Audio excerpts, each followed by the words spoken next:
Come one, come all, because we got to have a ball tonight. Yeah. Let me make sure I got this right. Sound test. Uh, y'all can hear me because I was having a little technical issues. Won't get too far into. But assuming y'all can hear me, I'm gonna keep speaking. You know what I mean? I'm gonna keep spitting this game. So you see the title of the live. It's why are we sleeping on these October fights? It seems that everyone is looking ahead to November. You know what I mean? And shout out to Devin Haney and Brian Norman. That's definitely the most biggest performance bars. Shout out Counterpunch for that one. That we gonna get, coming up. However, we got some very significant fights in the meantime. I'm gonna wait to start pouring out my opinion until I get that sound test. Kalia in the building. Okay, you can hear me? Yes, I appreciate you, Kalia. I know you are. For sure. And I sub to you too, if I'm not mistaken. If not, I'm gonna double back. But we'll get back to that. But yeah, I just want to make sure my sound is good. I'm loud and clear and not popping. I think I was too close to the mic last time. I'm just trying to, figure this thing out. Yeah, learning on the job. Kalia or anyone else in the building, please let me know that I'm clear to you and that I'm not popping, meaning like, with them peas, they pop on the mic and it sounds bad. That's what I mean. Okay, cool. Used to be a DJ. I figured I had it right, but I don't know. Some shit was fucked up earlier. Anyway, okay, cool. We're gonna start cooking. Allow me to reintroduce myself. My name is CJ Rich, Boxing and BS. We've been on this thing about a month. Some pretty good momentum, I would say, all things considered. Obviously, I'm not the most popular boxing channel in the world, but y'all dudes hating in for a rude awakening, and I'll say that because as long as I stay consistent, I'm still trying to work things out, get my schedule down and all that, but I know what the fuck I'm talking about. And people, even if they disagree with me, they respect my opinion because of the perspective that I bring. You feel me? So I'm always objective about shit, or I try to be. And if I'm wrong, I'm down to say I'm wrong. I think that's kind of a unique thing in this space. That only a chosen few can say that. Oh, you bring up a good point. I didn't consider that. Maybe I was mistaken. I don't know what's so hard about that. I understand what gets the clicks, cussing motherfuckers out and going hard. And there's a time and a place for that too. You feel me? I got that pro wrestling in me. Hey, shout out E-Rock. What's good, vlogs? Yeah, my man. Okay. I was also, enough stroking my own ego. Let's get into the show. You feel me? So I'm trying to still figure out it's not secondhand. I know how to do it, but it's not just like a routine for me. So I gotta share this screen. I'm about to talk about Fundora and Thurman. I didn't drop the fucking link. Shit. Okay, hold on. Allow me. Say again, just the more I do it, the more regular to become. It's been like a couple of weeks since I went live.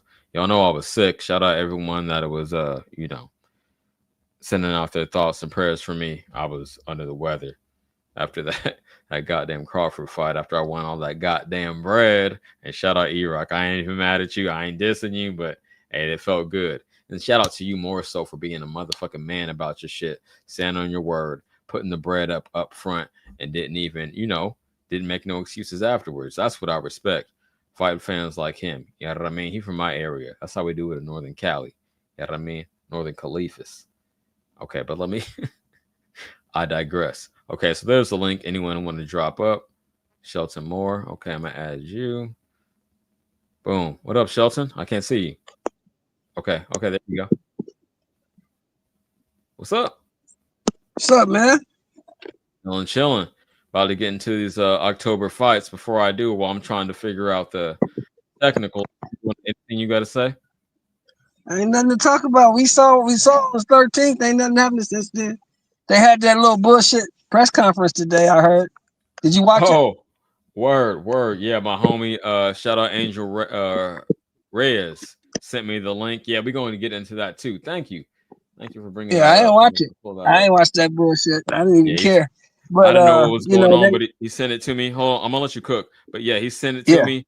I seen they really trying to build it up like it's a legit, contest. But okay, I just want to get that intro off. What you got to say about it, champ?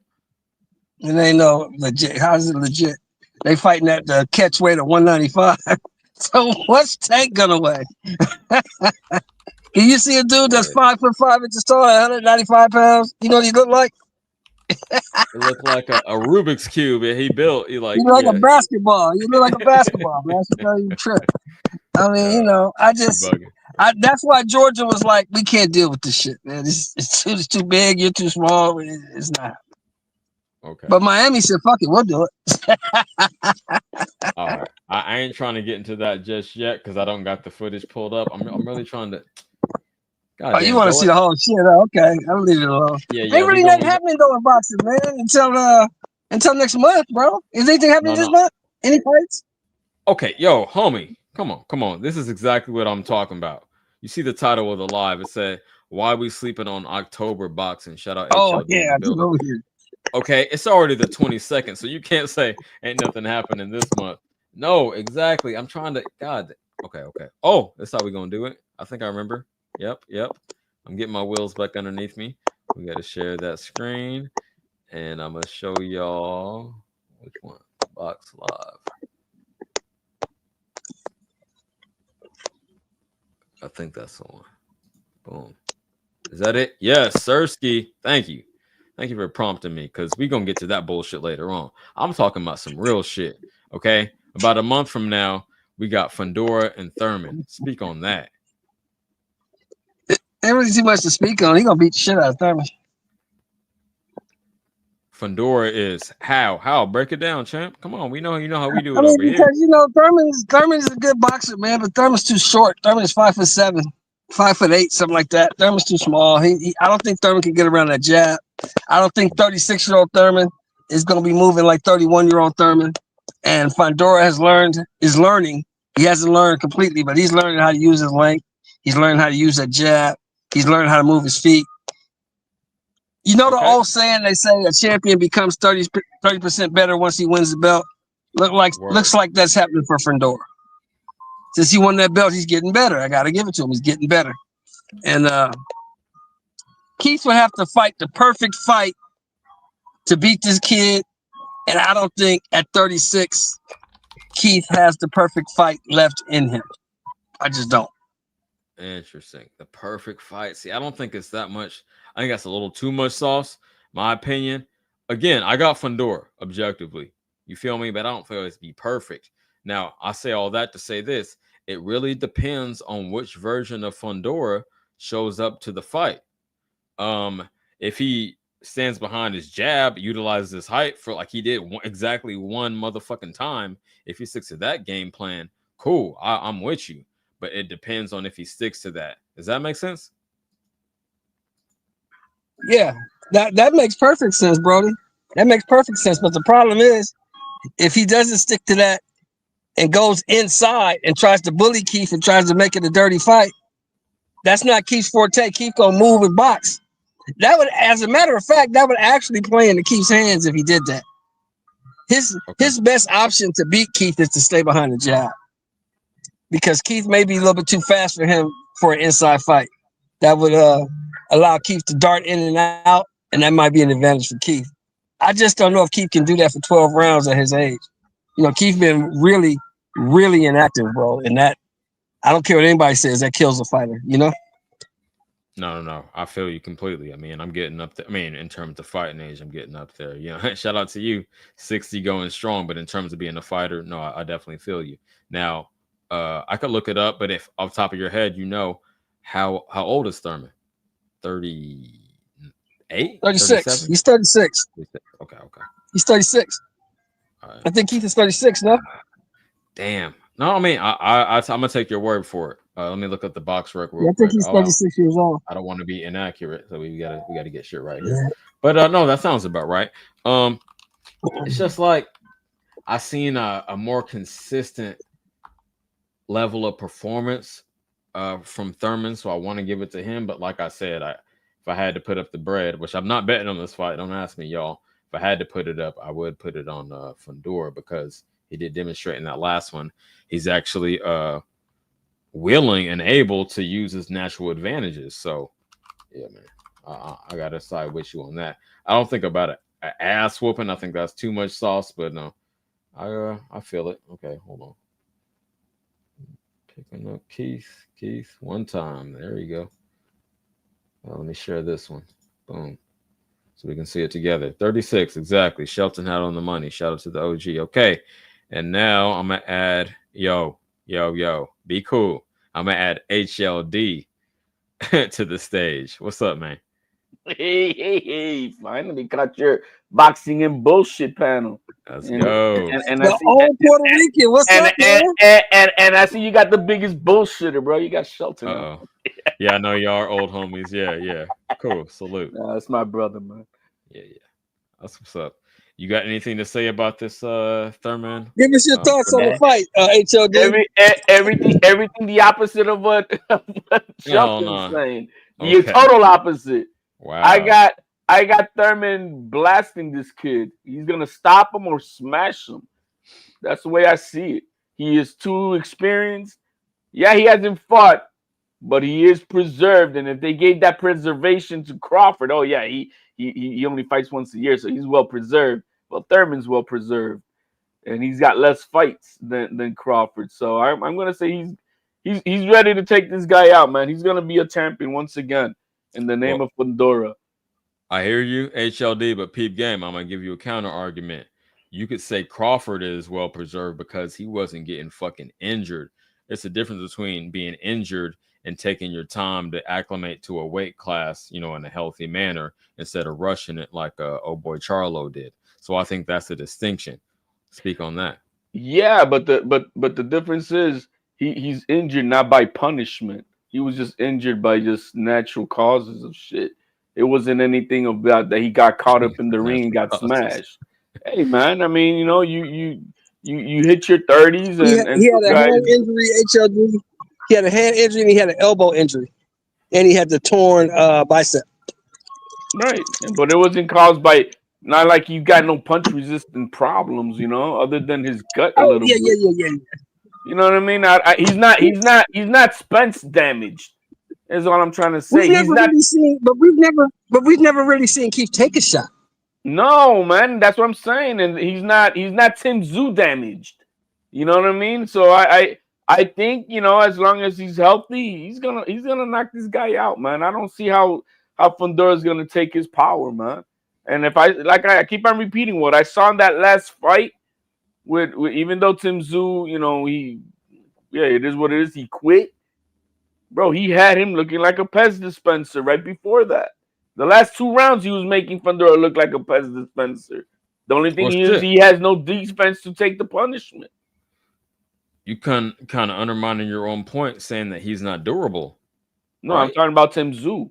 Tim Tszyu had Fundora looking like a Pez dispenser for the last 2 rounds. Right, he was popping him, bro. Like the only thing is that he had no defense. Right. He had no defense to withstand that punishment. His punch resistance is trash, and that's why he's damaged goods. But Thurman is not in that position, and he's a hell of a lot better boxer than Tim Tszyu. And Tim Tszyu, you can't forget, he almost had Fundora out within just 2 rounds. He almost had him out. If it wasn't for that cut, he would have probably knocked him out in the 3rd or 4th round. Okay, that's the way I see it. Yeah, that first fight was so dirty. Yeah, the cut really. Yeah, other than the cut, bro, he broke his nose to pieces, and he was on his way to knocking him out. He was on his way to having him have to stop that fight. It should have fucking stopped it. It shouldn't have been an L. But yeah, the whole Warrior thing, and his team carried that to heart, and it is what it is, man. You live by the sword, you die by the sword, and that's what they ended up doing with that. But it monumentally changed his career. It monumentally has, because he could have had a couple of good, whether he fights Ortiz and wins or not, he would have had a great fight at least with him. You know what I mean? Because he wouldn't have had that punch resistance for it. Let me ask you this, HLD. Was he or is he still fucking with the PBC? I mean, Tszyu. I know Fundora is. I don't think he's got a choice. He went to bed with them throughout this entire thing. Come on, man. He went to bed with them, bro. Man. Yeah. All this alphabet language sauce on. Hey, man, he turned that turkey. Hey, he turned down Turkey for them. That's how bad it. That's how I mean, so it is what it is. He's now got to live with he them. Took the best offer. We ain't got to put that. Okay. No, they no best offer, man. There's nobody giving better offers in Turkey. Yo, I would like a couple more people to pull up and cook on this before we go to the next one. This is the biggest one in my opinion. Before Norman and Haney, is this fucking Zoo and Thurman? Not Zoo. There's an undercard that's good. No, isn't there? Isn't there a good undercard? Fundora.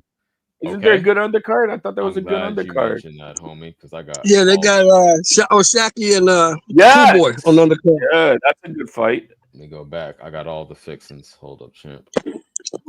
At least it's gonna be a good fight there. That is on my menu. So yeah, no one else pulling up. So yeah, you all see it. Can y'all see that? Yeah, Osaki Foster and Stephen Fulton.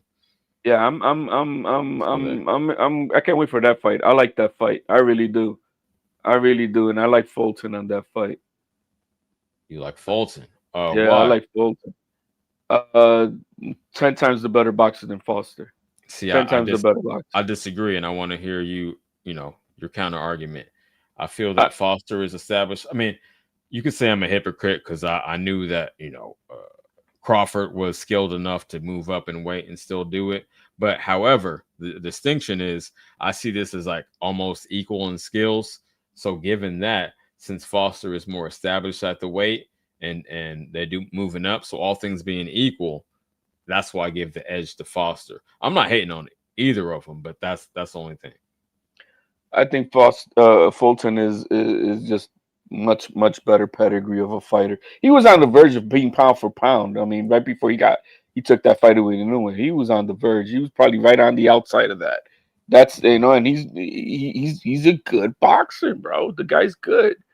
I've seen him win these tight fights by miracles, man, because he pulls it off with his heart, and I don't take that away from him. But I don't think he's a great boxer.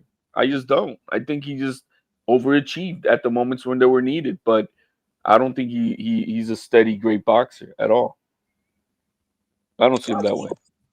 I think that Osaki talks better than he fights. I think that Cool Boy just don't have a lot of pop. But Cool Boy's probably going to put Osaki in positions that he hasn't been in before. He's never been with anybody. He's never been in the ring with anybody as good as Cool Boy. No, not that elite. Never. Yeah, you see, what I'm saying? Like Cool Boy. And people forget that Cool Boy. Real quick, I'm gonna let you cook, but real quick, you see that only the one lost on Fulton's record, and you know who that one is too. You got it. Right, that's what I'm saying. He was at the verge of pound for pound. And people forget that Cool Boy came back to 22 for the money because he had already left the division when they gave him that fight. He came back to that. Okay. No, I didn't have that context. That's cool. That's what's he came back to that fight. And the thing is, he gathered himself back up. He took that loss, but then he came back and became champion, bro. So that you can't take that away. The man came back. The man's got balls and heart for this game. The thing is, he met an all-time great, and that's it is what it is. It is what it is. Now, Shaqy. Hold on. Shaqy. I want you to cook, but no, I got to do this while it's fresh in my mind before I forget. God damn it. HLD, I got you in the trap. I caught you in the matrix, homie, because you said Crawford is not an all-time great, but Inoue is. Speak on it, homie. I said that's Crawford. I know. Crawford is an all-time great. Oh, I thought you said on Marcos that he wasn't. No, okay. He's an all-time great of this era. He's GOAT of this era. You can't say all-time great of this era. GOAT by definition is all time. Top 30 all-time great. Okay, compare them. You want to put the sauce on active fighters? I'm gonna need you to be consistent. You said Inoue all-time great, Crawford all-time great. Give me numbers. Give me numbers for both.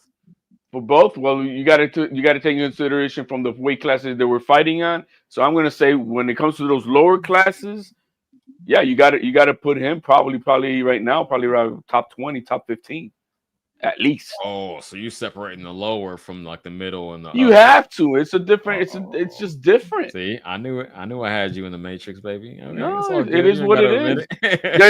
There's a lot of greats overall in the upper weight class that it's just not the same as with the lowers. You know what I mean? See, So I had a feeling you was gonna pull up. You see my background? It's purple tonight. It's the first time I used the purple.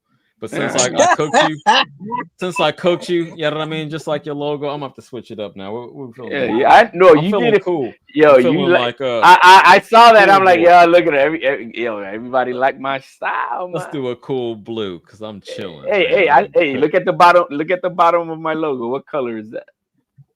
The blue. Okay. Hey, what up, Aiden? Pop out. Hit the link, champ. I pinned it. The more channel members, the better. You got it wrong. Conversation. Yeah. You know, HLD got it wrong. I got both of those guys top 15. Inouye and Crawford. I think Crawford's top 15 all time. Wow. I'm talking about from the inception of boxing in the 1700s to now. He's one of the 15 best that ever did it. You said before the Sullivan days, even before the lineage. Before John L. Sullivan. Before that. Before that. Opinion based. It's an opinion based. Because nobody has done what he's done. You know, people say, well, it's easy. It was easy. If it was so easy, then everybody would be doing it. Nobody's even come close to doing what he's done. Both of them are doing about the same thing, ain't they? I mean, how many undisputed? No, Enouye has not attempted to go undisputed in 3 weight classes. He hasn't. He's undisputed in 2 then, right? He's undisputed in 2. Yeah. Okay. And he did it in 11 months. This dude is undisputed in 3 weight classes. And no man has ever done that. But Enouye did it in 11 months. It doesn't matter. No man has ever done it. It matters. It doesn't matter. That man cleaned out 2 divisions in 11 months. Is 3 greater than 2? I'm confused.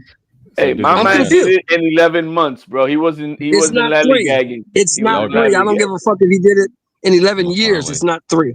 Hey, cheers. It's not. I'm gonna finally take a sip. Goddamn. Yeah, it's not 3, bro. You can't make 2 better than 3. There is no math for that. They won 2-3, I think, today. I mean, I still think Usyk is number 1, but objectively. So let's zoom out a little bit. I'm gonna try to be fair. You know what I mean? Play devil's advocate, even though I tend to review the Shelton. I'm gonna try to what do they call it? Steel man. I'm gonna try to back up HLZ's argument just to show him how much bullshit he's on. You feel me? Let's go. Let's cook. Philosophically, there's a lot of bullshit, man. Those guys are about right there. Let me walk it down. You saying that they're doing the same thing because they're going undisputed in multiple weight classes. Is that correct? Yeah, they are. Okay. Shelton brings up that 3 weight classes is greater than 2. You could admit that? Yeah, there's no doubt of that. Okay. Then to underline Shelton's argument, not only is it more weight classes, but they're spread way further apart. So it's inherently a better accomplishment. Can you agree to that? I'm going to say so. Yeah, I'm going to say so. Okay.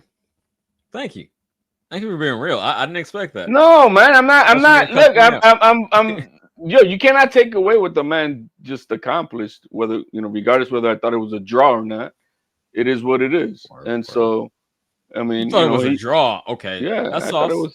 That's very saucy. Hey, I've kept that real from the very night I saw the fight. We can circle back to that respectfully. I'd like to welcome my man, Mikhail, to the stage. Fresh off a big amateur victory. I seen the trophy. I seen you on IG. Speak on everything. Yeah, speak on everything you went through, how it felt to go through the process, how it felt afterwards, your coaches, whatever you want to talk about, man. It's your show time. Sean. Yeah, let's listen to the winner.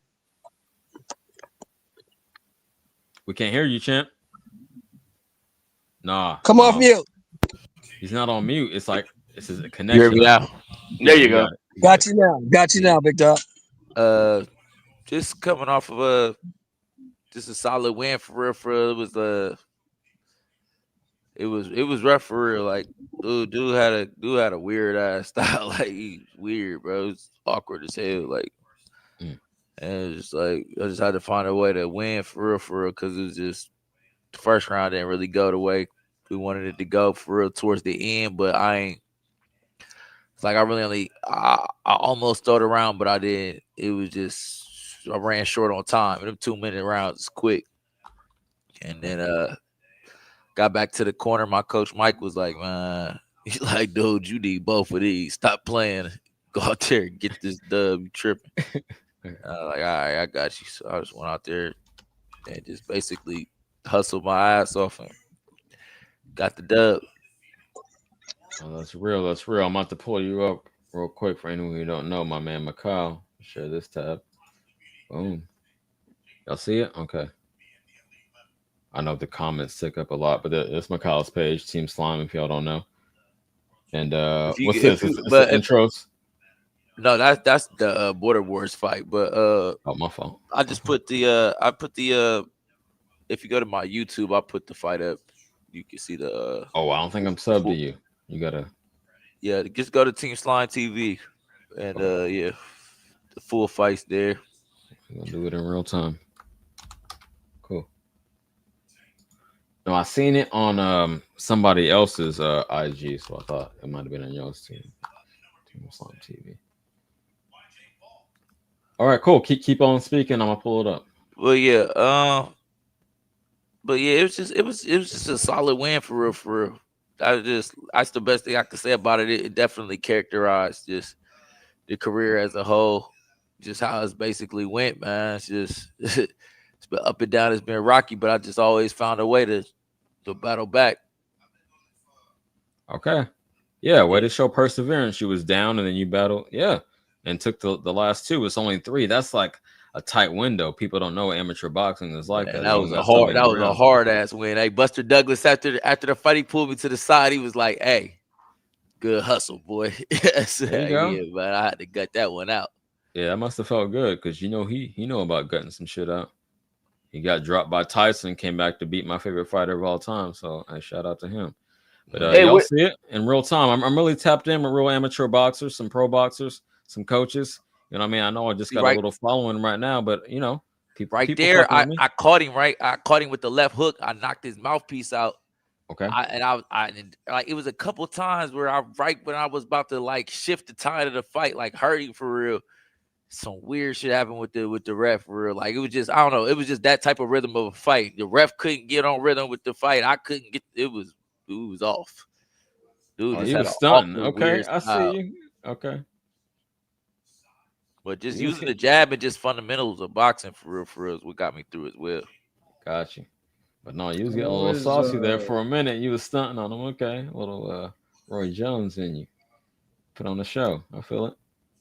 Ooh. When I see amateurs with all these wins, I'm always so impressed because it's such a short window. Like, you know, if anything goes wrong, it seems pretty difficult. I feel that. Okay. Yeah. Shout out my boy Aiden in the building too. Yeah. We just watching a little footage of Macau. I hope I can use this. I mean, it's on your channel, so I don't think you good. I never use. Flag him, bro. Flag him. To this point, I never use any footage of any channel because I don't know what I can and can't do. I'm still getting my feet wet. So okay, I got your permission. It's cool. You got to watch out for the bigger the zones, the ESPN stuff. Yeah, the ones that basically if they got money, that's your determining factor. If they don't have money to flag you and sue you, you'll be good. Oh shit! I be on my boy Yuckmouth TV. I don't even use his footage because I ain't trying to step on his toes. I just try to be respectful. But that's cool. I got your there towards the tail end of that round, the first round. I seen. I'm like, oh yeah, he not stronger than me, and that's why I just came out in a second. I was like, all right, I just gotta, especially be forceful on the inside. I see you imposing yourself more. Okay. The movement.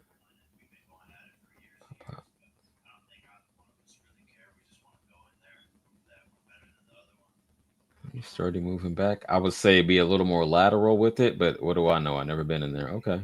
No, I was feinting. I was setting up, and then as I feinted, he tried to catch on to the feints, and then I just danced away and came back with the jab in a defensive position.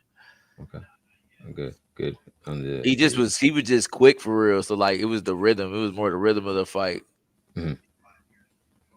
I did like how you exited that exchange. Make sure you got a little bit off. Yeah, right there. My corner got a warning for I don't know what the hell. as I said, every time I started low key catching like with a good shot, it was like somehow the fight would get interrupted in a weird way. Okay. And it kept stopping and starting my flow. Interesting. Well, okay, then you got inside. Okay. Shit. You didn't get nothing on if you was sagging a couple times. Caught it right there, the right hand too coming in. I see that. Basically, now I just start catching.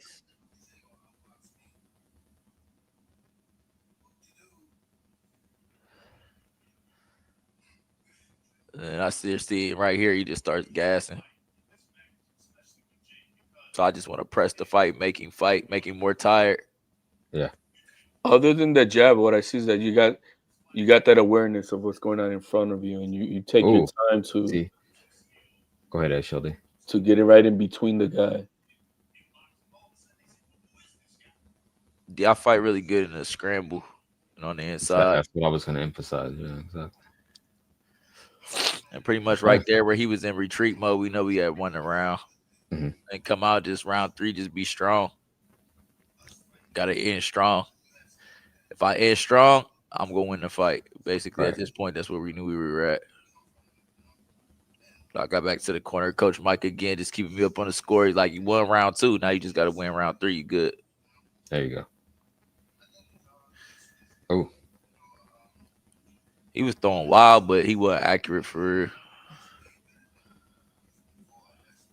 It's just when he did catch you because he threw everything he had behind every shot. Like, he'll catch you every now and then, but it wasn't very accurate.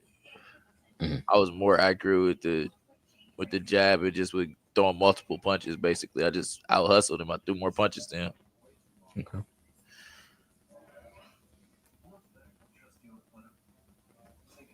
It wasn't catching.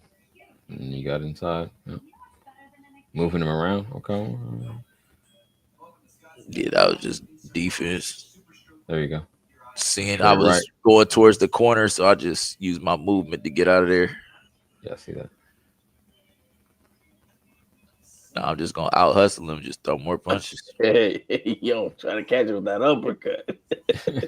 Tiger uppercut. Like.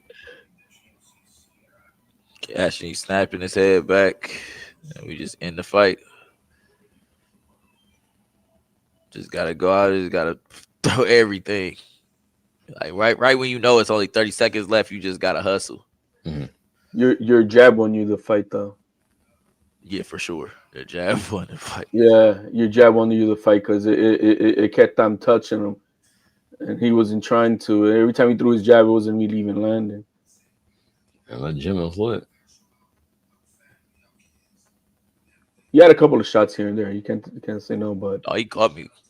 Yeah, caught me early in the first round, buzzed me for real. I caught it back. He was flexing. Okay, I ain't mad at you. Good shit, baby. All right. So y'all see, we tapped in with real amateur boxers, really getting it in. Not the Ultimate Warrior.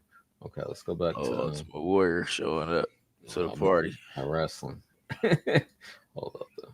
That's what that press conference was earlier, right? I saw like a clip of it on YouTube, on X. I'm like, damn, bro, that's. If I do circle back to that, that's the last thing I'm gonna do because I ain't trying to humor that shit for real. But I know that's what. Maybe I should. That's what people want to see. Fuck it. Let's see. I saw a minute of it, man. It on X. And I would go over it on X, but not show the.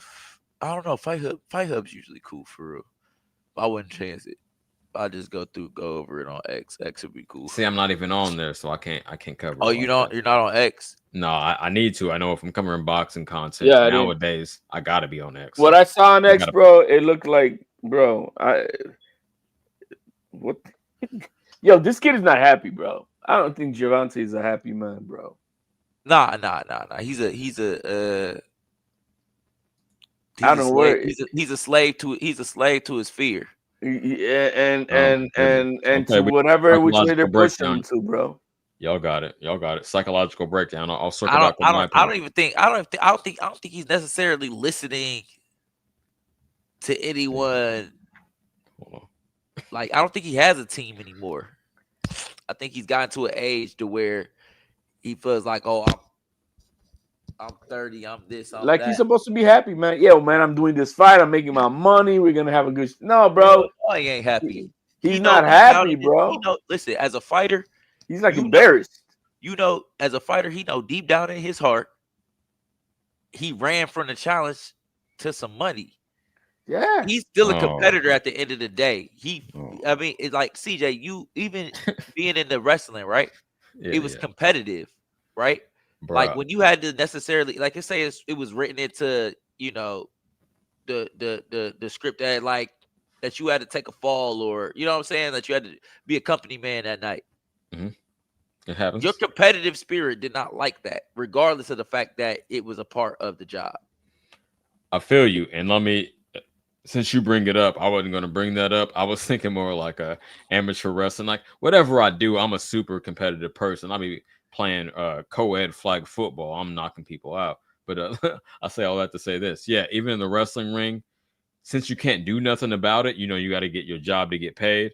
Cool. But it's ways to go about it. We're like, okay, are they going to remember that I lost?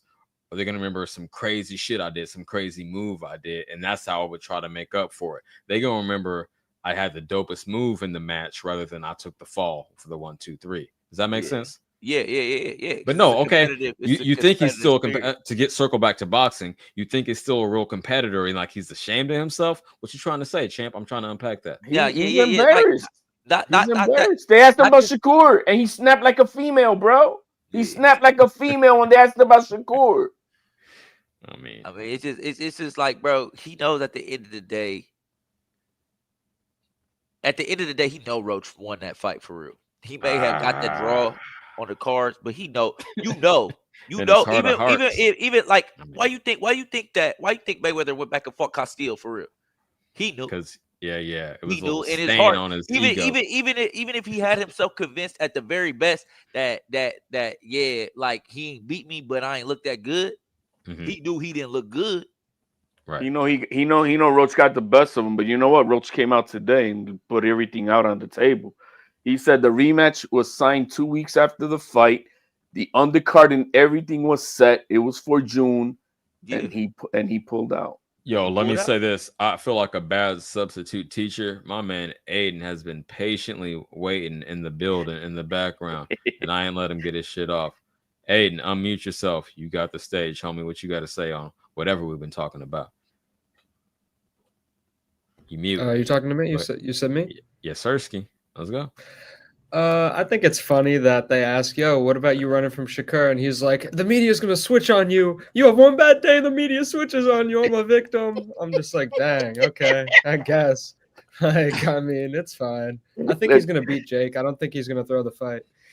But too much pride to outright throw it, but he's trying to get the payday. Go ahead. Man, listen, it's weight class for a reason. It doesn't even make no sense. This is the thing, though. Jake could throw jabs all night. It's just a size difference. Like, he may not beat Gervonta up, but Gervonta's not going to be able to do what he does with a 135-pound man. Hey, Rich. And he runs from them. Hey, Rich. I know you're going to know this question. What's Crawford's reach? I don't know, champ. I'm not a super fan. It was longer than Canelo's. I know that. Boom, boom, bop. 74. Okay. See, I was going to be wrong. Jake Paul, 86. Hey, she said last time I checked, she said it's not the size of the reach, it's the motion in the ocean. Man, when it feels hollow, it feels hollow. Yo. That's crazy. That's when the girth comes into play. Now we getting way off. Whoa, okay. All right. Hey, you said it. You brought it up. I know. I put a little okay. But let's move on to the next. But Jake, no man, look, man, you see this? I saw the little face off and how, bro, he looked like a kindergarten kid with a high schooler, bro. It just looked ridiculously. There's no way Tank is supposed to win that fight, bro. Did it look fake? Because it looked like Tank was not into it at all. Like Jake was trying to force a like interaction. You know what I mean, with the face off. this is the thing that Jake Paul saw, and I ain't mad at it. He said, I got it off with Mike Tyson. They let me get it off. He said, watch, they gonna let me get it off again. Yep. Some bullshit. And right? the thing, it's not really some bullshit for real. If you look at it for what it is, it's just an exhibition. It's just basically it's an attention grab, you know, to bring attention to his market. It's marketing basically. And I'm not mad at 12-ounce gloves. Yeah, I'm not mad at that at all. But the problem is that they're gonna WWE it and sell it as a real fight to these casuals, which I'm not mad at. They're not selling this to hardcore boxing fans.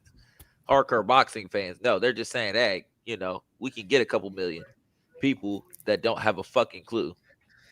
And just even if they have a clue, it's just what it is. People like circuses and car crashes, bro.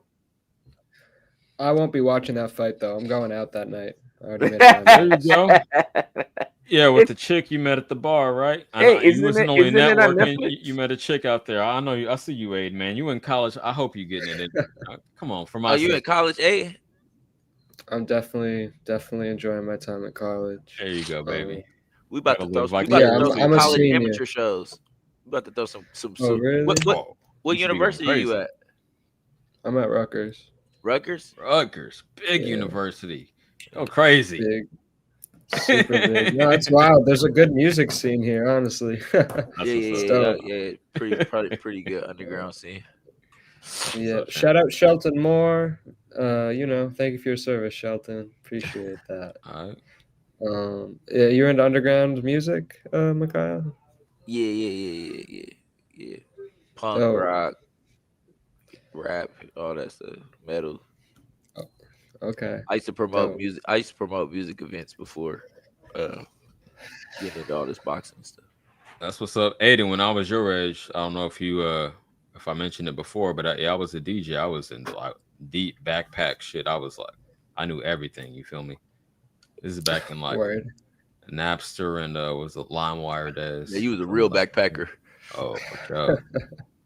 No idea. He said LimeWire. LimeWire. Used to be getting your mom's viruses on her little desktop. Yeah, for real. Immortal Technique, Saigon, all type of shit, man. Papoose. That's when I first got up on Papoose. I was on these. You was on your lyrical. You was on your lyrical backpacker. My lyrical, shit. spiritual. Hey, I used to make fun of kids like you. I didn't even go lie. She'd be like, "Man, turn that bullshit off." See, but I fuck with all type of shit though. I was also still fucking with Pac and Fody, all the shit we had going out here in the Bay, Turf Talk. So Mac Dre in the Bay, y'all had. I was about to say in the Bay, y'all had good scene though. I ain't gonna lie, y'all had good scene. See, like it's a good mix, right? You got Farside. You got it.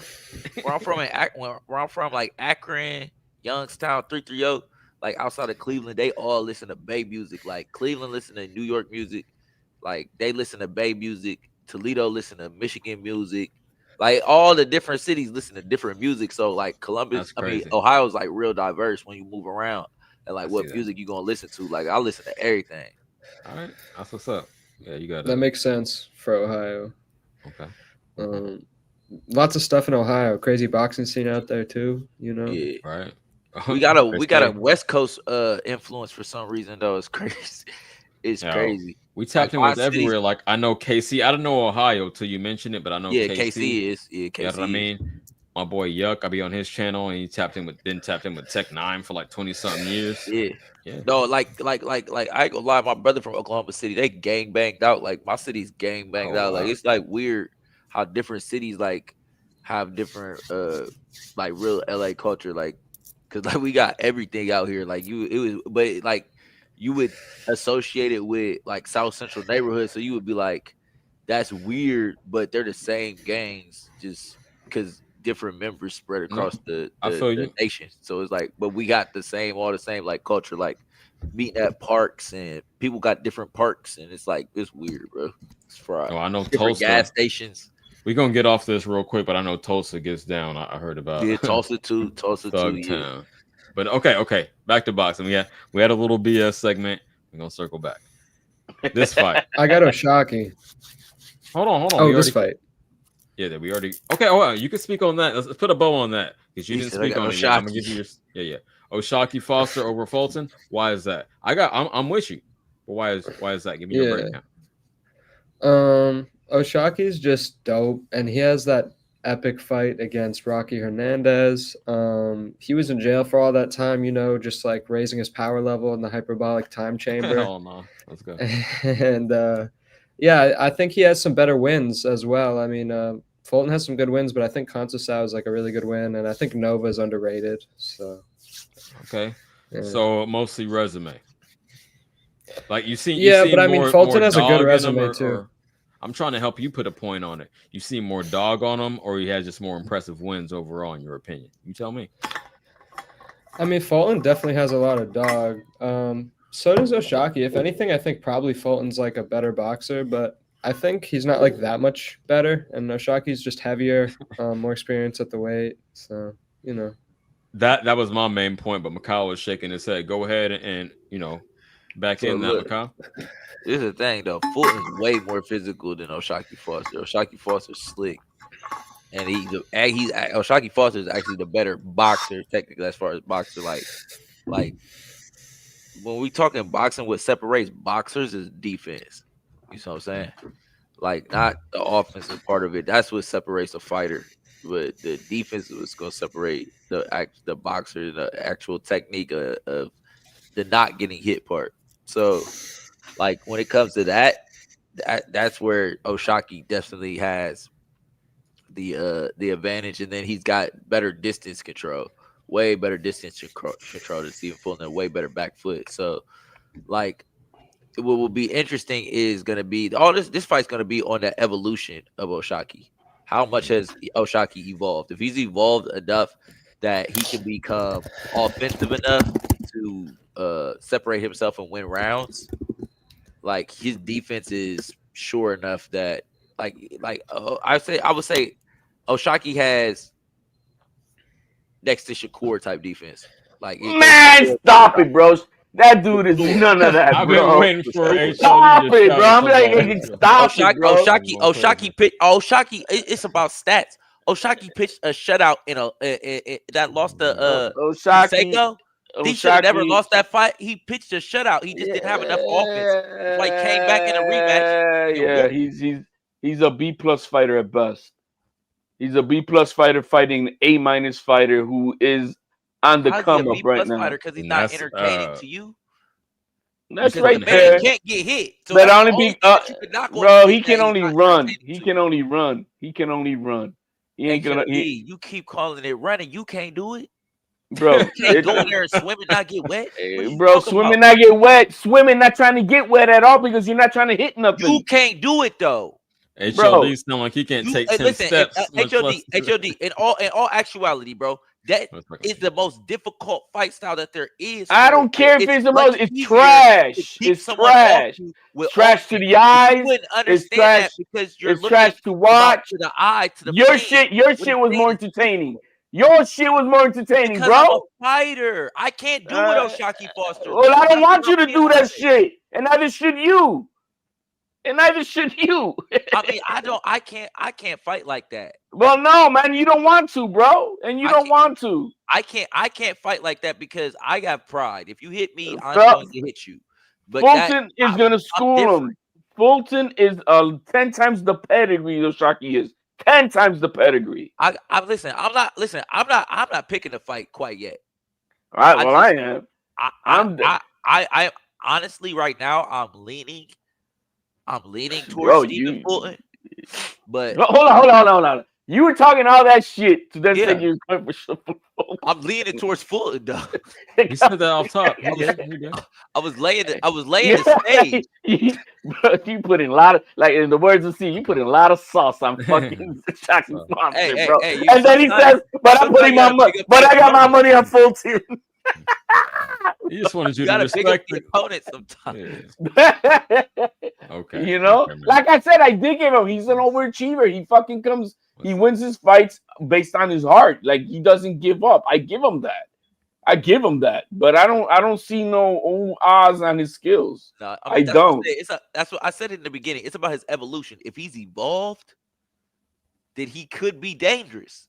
But if he peaked and this is all that he is, yeah, he's gonna get whooped. I would have also liked to see Raymond Ford versus him.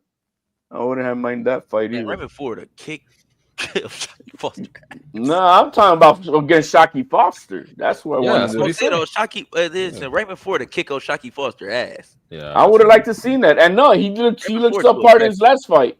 Hey, real quick, back on the last subject that we were talking about with the circus fight. Yo, they're showing that they announced that the fight is gonna be at a limit of 195, and Tank is like, "What? You guys said it was 190." And he got off his chair and everything. Like, no, you guys said it was 190, like not 195. They're gonna don't be surprised if something happens that this fight gets canceled, bro. Okay, since y'all wanna hold on, we're gonna do this little intermission real quick. At least give you a visual, you know what I mean, aid. Okay, there's Jake. I can't show the press conference until I know the ins and outs of this shit, but y'all know what's going on. Y'all seen the press conference? They was talking shit, but it was like Jake Paul. I did hear this part, right? Because my man Reyes, shout out Angelo Reyes, sent it to me. He was like, "Oh, they're never gonna give me credit." It's like you act like it's a mystery why motherfuckers ain't giving you credit, like you're not fighting rather retired MMA fighters or dudes that's fucking 60 years old or dudes that's fucking 60 pounds lighter. Come on, you know what the fuck it is. Fight. See, I'm getting heated. I gotta take it back to blue. I'm sorry, y'all. I gotta take it back to blue. I gotta cool off. No, but you know what the deal is. You're not getting credit because you're not fighting actual contenders in your own weight class. Y'all got it. We gonna move on. I mean, it's all about false narratives with Jake, which is fine. False narratives. I mean, again, I'm a former pro wrestler. I get it. I beat everyone. Fucking, I was 12 years old, but that don't mean shit. Okay, cool. Go ahead. Anyone got anything else to say before we move on? Because I'm getting upset. I want to get back to real shit. No, man. We just seen a daddy going with his kindergarten kid to fight. Thank you. Okay. That's it. Now, whew, thank you. We going back. Ortiz Jr. and Lubin. Let's talk about this. Okay. Ortiz got some power. Okay. I wouldn't say as devastating power as people make it out to seem.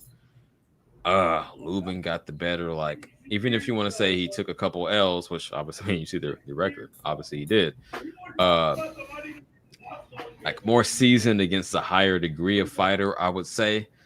I can't even call the fight right now. I'm really thinking about this in real time. I've been busy all day, but I'm glad that this is coming up. Oh, this is November. My bad. I meant to say October, but anyway, early November. If I had to call it now in real time, I'm going to say Lubin by decision, like the 7-5, a razor thin margin. I just don't think Ortiz can stop him, and I think that's how we have to win. What y'all got to say about it? I think Lubin has taken punishment, bro. And that's his downfall right there. The punishment that he did take versus Fundora. How lasting is that? Because I'm not worried about his offensive skills. I'm not. It's just what is his punch resistance versus this kid who's he's a machine. He lets his hands go. He does. But if Lubin can technically outbox him, yes, I think he can. But can he withstand the punishment to do that? And that's where I'm at. Can he withstand the punishment? I don't know. You said the same thing about Bud. Could he withstand the power? No, but Bud is not damaged goods, bro. Bud is not damaged goods coming into a fight. I just had to get that in. Yeah. Okay. That's a fair point. This guy's coming in damaged goods from that fight with Fundora, but in that fight with Fundora, bro, he was kicking Fundora's ass. Just that Fundora put it a little bit thicker on him and got him out. But we'll see. I don't know, man, because the thing is, I'm already known that Ortiz is not. He's nowhere near as good as the boxer as everybody wants to make him out to be. He is not. He's an exciting fighter. He's not a great boxer. He's not a great boxer at all. Yeah. You see that with Boachuk, how Boachuk outboxed and outfought the last two fights. Mm-hmm. Even though it was a boring fight with Crawford, Makhmudov, but you didn't see Bud looking like Ortiz did after Makhmudov. It's just he makes awards out of mid fighters, and that's what makes him exciting. but I don't think he's a great boxer. And that's where I think Lubin IQ and pedigree is better. But we'll see. I can't really pick it right now. I really can't. Sure. I feel you. I was just trying to off top. That's my initial. I'm not sticking to that, but I was just really thinking about it in real time. But HLD, before I pass the mic, let me ask you this. Do me, Aiden, and Mikhail all have more hair on you? You got the least amount of hair on the panel, right? Oh yeah. Let me see. I don't know you, man. You got what? You got a I don't know what I ain't gonna take my hat off right now, but I got twists. I got my shit is like, I don't know, mid-neck. Oh, come on, man. I'm Puerto Rican, bro. I'm Puerto Rican. I'm more on that Xander Zayas look in his last fight, man. That's where I'm. You know, I used to have the dreads down to my shoulders, but I had to, keep it. No, that's when I was in my teens. I had that. I had to keep it corporate. I'm just saying, you sound a little flabby and sick, man. You sound a little older. I think you got that Marco hairline going on. I know I outrun all three of you guys up on this panel weekly, and I work out harder than all you guys. Oh, you don't outrun me, champ. Don't do that. I do. Marathon training. You ain't doing that, champ. I got my 20 miles a week, 20 to 25, and I do my weight. Yeah. That ain't nothing. Bad. That's not bad. It's not bad, but that ain't what I'm doing. I need to run 20 miles a day, homie. That's what I'm on. 20 miles a day? Not quite. That's what I'm reaching for. What time? 10. I would say 10 is my average a day. You feel me? 10 is your average a day? Yeah, I gotta do that. You throwing iron around, bro? You throwing them plates around, bro? Because I know I am. No, not right now. I'm not. I am lifting. Hold on, champ. I ain't all or nothing. I am lifting, but that's not my focus right now for the marathon. So after that, I'll be doing baseball. If I'm not doing baseball with the kid, I'm in the wrestling gym, bro. So I doubt you could do some marathons on your hands and shit like I can. I'm an amateur wrestler. You coach wrestling? I don't want to say I'm a coach. I disrespect the real coaches, the national champions in that room. But you help. But yeah. He's just a parent that be yelling at the fucking kids when his. Hey! No, I've been on the mats for years. I know exactly who HLD is. Yeah. Nah, you know why? Because when I wrestled in high school, I used to meet parents like HLD all the time, and I used to piss them off. I used to piss them the fuck off. You can't piss me off because I'm. If your son was in my wrestling school, bro, we would have put that nigga in the presser in a banana split. My man, I know for a fact wherever fuck school you go to, you don't compare. Oh, what? Yo, look up Mount St. Michael Academy, 2002 to 2006. We won city 3 times, and I'm a 145 3-time all city. 44-3. What's your son's record? Nada. Nothing? You got no wins? Your son got no wins? What's his record? Rank top. What's his record though? Bro, I'm not gonna put out my information on my site. Either, bro. Y'all amateurs on this shit, bro. I ain't gonna do that. No, bro, y'all amateurs on this shit. Y'all amateurs. Yo, you sound like my tia, jealous of Xander, bro. Jealous of what, bro? Yeah. Like I'm a Zayas fan. Calm down, bro. I'm not a woman like you. Man, that's that drunk moan, bro. Real quick, let me host this. He need a shot. HOD need a shot. You hear him moaning for that liquor? Koki, real quick. I did. Y'all can look up Vacaville High School wrestling back in the late 90s, early 2000s. I was cooking motherfuckers. I won so many tournaments, but I never got to state level. I will say that. So we went to state. My high school was known in the city for that. We had the best wrestling team for not even 4 years. We were the best team in 8 years, actually. After I graduated, we're still winning. Koki, real quick, like a lot of wrestlers. Hold on, a lot of wrestlers from my team did. I'm just saying personally, I'm not gonna put too much sauce on my shit, but I did win a lot of fucking local tournaments, and I was right on the verge. But I got distracted with the bitches. Okay. I definitely know HOD school. There's no scholarships to the B12, Big 12 and shit. Like no Illinois, no Minnesota, no Michigan, none of that. No scholarships over there. All that bullshit, bro. Take your son to a junior college and shit. Fuck out of here. Hold on. Minimum is being state champions. What fuck out of here. The viewers starting to drop. Okay. Hey, yo, HLD, real quick before we move on. Was you a state champion? If that's the minimum, were you a state champion? I was. HLD didn't wrestle? I was damn good, but he didn't wrestle, bro. Get the fuck out of here. Okay. I was. Well, nah, bro. Yo, your son is a wrestler. You're not a wrestler, HLD. Stop capping. Stop. Okay, because I wrestle. I'm gonna call you out on that. Don't do this lying shit. We're not in Mill City. Pobrecito, bro. Just like you did with your rep. I'm saying, nigga, yo, Just you like don't you wrestle. did with You your don't rep. wrestle. Yo, HOD, post a video of you wrestling, please. Go ahead. You accept your rap sheet, bro? Nah, see, that nigga's lying, bro. And that nigga don't want to admit that he's lying. And I didn't mad at him. Yo, it's okay to lie, but don't lie to somebody that does it. Just like we let you slide at your bullshit. Nah, nigga, you don't wrestle, bro. Stop lying. I never hit the mute. Don't make me do it now. I want to keep it kosher, but I want to move on. Coquille, let's move on. HOD don't wrestle. What's next? You just pulled up. We might circle back to that later. You know it's boxing and BS, but not too much BS when the viewers going down. You want to speak on this Ortiz and Lubin? What we got early November? Oh, that's Ortiz right there. Even though I'm not an Ortiz fan. Okay, so we'll speak on it. Break it down. I think Ortiz is gonna not have the cleanest fight. He's gonna get caught a bit, and people are gonna, be like, "Oh shit, Ortiz, he's not that good," but he's gonna get a W. It's not gonna be pretty, but he's gonna get it. He's gonna thug it out. Okay. Well, yeah. HLD was saying that Lubin is too damaged. I tend to lean Lubin. Okay. I mean, I'm glad we're having these 154 contests. My overall point was a lot of this action going on. We talked about Fundora and oh boy, god damn, the old boy, literally, Thurman, the ball boy. Yeah. Fundora and Thurman. I had on my edge of my tongue.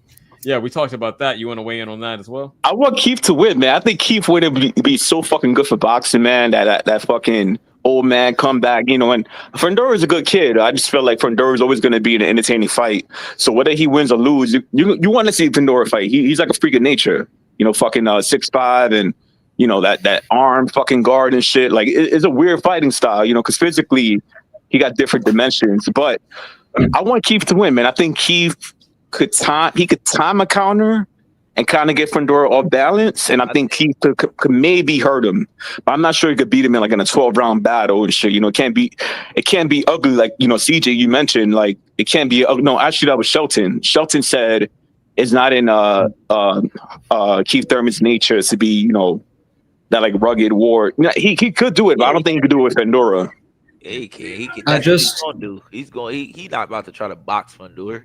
He about to fight him. Well, I'm gonna fight him, bro. I honestly don't have faith in Keith Thurman's hands. Like, aren't his hands made out of like mashed potatoes and glue at this point? He's always having hand injuries. Like, I'm honest. Like, being honest. Like, I mean, he did towards the end. Yeah, he's had a few issues, but he's taking some time off. So I assume if he's willing to get back in the ring now, that's a past issue. That's what I'm assuming. I mean, he got a finish in his last fight, so right. I'm rooting for him. He's a good personality. In terms of the Lubin fight, I want Lubin to win. I think it's better for boxing if Ortiz wins, but seeing Lubin get brutally knocked out and stuff, I mean, it'd be good for him to get another W. That Ramos fight was dope. I was happy he got the decision, so I was biased towards him. So, man, Ortiz is on the same stratosphere as Boots, bro. They're just tippy-toeing their way around, bro. Simple as that. I ain't for these guys, bro. He ended up stealing a mandatory instead of challenging the champion. Like, what the fuck is that? What the fuck is that? You don't think Ortiz is gonna fight Boots? I don't think. No, I think that they're both on the same bullshit, tippy-toeing their way around their careers. They're not trying to do nothing. They ain't trying to fight the best. They ain't trying to do none of that. They might avoid each other. They're gonna avoid each other, bro. They're both two pansies. He's the interim champion. Why is he? He's the WBC interim champion. Why is he trying to challenge the Fundora? What date is that Spencer and Mayer? I know you're talking about. Let me scroll back down.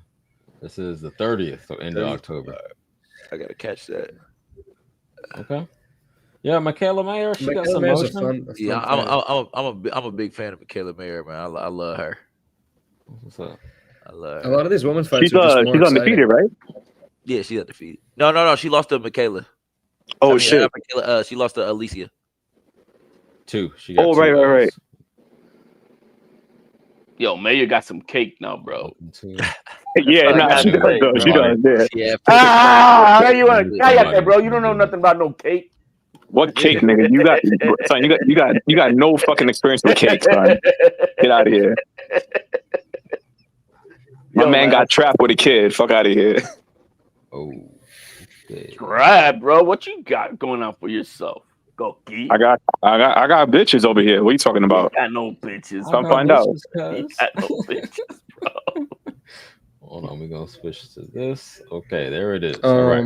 But I had some elite level trolling in that first Mare fight. I was dying laughing almost every day with that shit. So I ain't gonna lie. The Sandy Ryan back to back. I like the little storylines to the Sandy Ryans. If y'all ain't hip, so somebody threw paint on Sandy Ryan in the first fight, right as they was walking down to the fight to the venue. That's top. She tried to say that it was Michaela. So then they were like, "Oh, we about to call the fight." Then they're like, "Oh no, we're not gonna call the fight." I honestly, looking back now, I think that it was her own team trying to give her a way out if she lost. That was Top Rank, man. Top Rank does that. Paying any attention to the fight, just like Keyshawn Davis and Top Rank went in on sending himself the bananas and stuff. That's what they do to bring attention. You know what I mean? It might be the Top Rank play. That very possible. But either way it went, I don't know. Sandy, there's not that much acting. Sandy Ryan might not have been in on it for real, because she wasn't in on it. No, I'm gonna see she probably wasn't in on it, but Top Rank knew what they were doing because they just trying to create some buzz. Yeah, because how do you have the cameras right there? Yeah, that's what I'm saying, guys. Look, it was the same hotel that Keyshawn Davis is at. That's right there in Times Square. You're gonna have all them fucking cameras, and you don't know who the fuck did it. You know it's bullshit, bro. I mean, come on, man. But long story short, anyway, she goes in there. Michaela Mayer fights a great fight. You know what I'm saying? It's tight, but she boxes her way to a solid victory. They go for the rematch, and she dogs her even worse for real. Yeah, in the second fight, it was really good. The second fight was really good on Mayer. So it was like yeah. And then Michaela was mad because she had stole her coach. She stole Kay Caro from her. Yeah, but I mean, I told her, and I said, "Bro, you got to get over that shit." Nah, that's been moving. That's listen, bro. No, listen. If your female decides to go with another man, bitch, keep it going. I don't care. Different. That's different. That's different. This boxing, basically your coaches is bro. I spend more time. I get it. The coach is a sellout. The coach was a sellout. Yeah. The coach thought they had a better talent for real. All right, then whatever it is, he decided to go elsewhere. She needs to say fuck you and fuck her. And because this was the other thing, he tried to act like he wasn't coaching. Kay tried to act like he wasn't coaching her. It's like, oh, because I'm not gonna give her. Man, you gave her everything. Because it's crazy though, because in my city that happens because we spar with everybody in the city already, and then we have to be fighting each other and stuff so. Guys have already I spar with everybody in the city, so everybody be hitting my line oh, how he fight, how such and such fight, oh, you spar with him, everybody be calling my phone. I'll be like, man, it depends on if I fuck with you or not. If I don't fuck with you, I don't know nothing, man. It was cool. You got the footage? I don't know. I might be able to find it. No, I feel you, champ. Okay. Y'all remember Sanisa Estrada? She was dope. She was my favorite female fighter for a long time. I ain't gonna lie. Right now, the old girl, the Rose chick from Australia, she lost the other day. I'm sorry, but I'm on her ass though. Her OnlyFans is fire. Bro, I don't do that. Okay. OnlyFans, damn, bro. It's a kid show, bro. Now I'm playing. We gonna move right along. Yo, real quick. But I gotta see this. I gotta send a shout out to Stock Chasers. I think this first time he pulled up on my channel. Salute. Stop. Okay.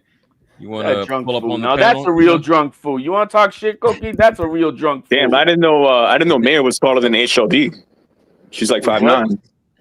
Oh my god. Yeah. Low blow. But yo, guys, we got a floss against Tiger Johnson at 147. What do you guys think about that? Tiger. He's hit a wall, man. Tiger's hit a wall for me, man. I thought in his first fight at 147 he looked good. I saw something different. Then in his second fight at 147, it looked like trash. And then his trainer, Prince, whatever this dude's name is. That's Michael Prince. That guy. That guy is over the top, trying to take too much. I don't know what the fuck he's attention. Doing. Bro. You know, he was acting. Prentice is the truth, bro. I don't care, bro. What he did in that fight and that fight that night. It's Boca Chica, right? It was Tiger Johnson and Boca Chica. That shit was terrible. Yeah, and the way he was acting, I told him myself on Mills, bro. I'm like, bro, that's not the bro. Whatever that was going on that night, that dynamic has got to change because both you guys were totally off on different pages. They were listen. This is the thing though, because they were working in Vegas and Texas like crazy, but the last time they was in Cleveland heavy, because Prentice is just back in Cleveland for the Nationals, but last time he was in Cleveland heavy, bro. I ain't gonna lie, I seen some of that Tiger Johnson spar, bro. Dude got it for real. That fight was low key bogus, but that was just like an off. I was like Tiger. They was just wasn't on the same page, and Tiger didn't when he.